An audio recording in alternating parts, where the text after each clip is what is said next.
Last one is traffic quality management, because the reality of today is anybody who has access to an LLM can create bot traffic, right? It used to be just developers who had the technical skills to do that.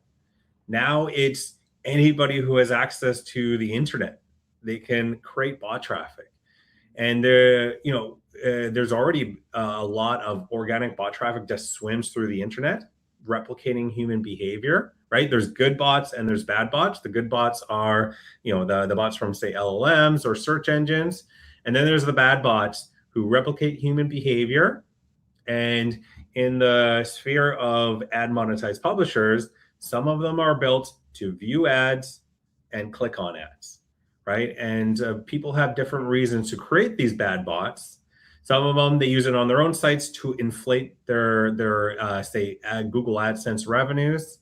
And we definitely don't recommend that, because you will get banned and terminated, and all your unpaid ad revenues will essentially disappear, right?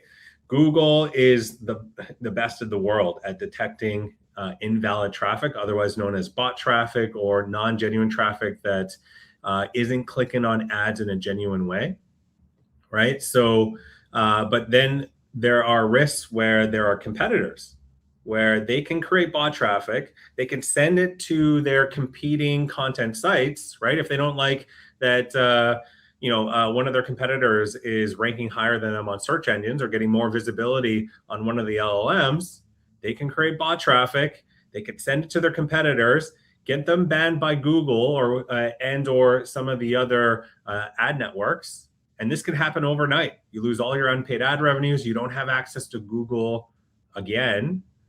And this is how some competitors, we've seen it happen, right? We've seen publishers with accounts that were over 10 years old. They never had any policy violations. And then their account was terminated because they had a bot traffic attack.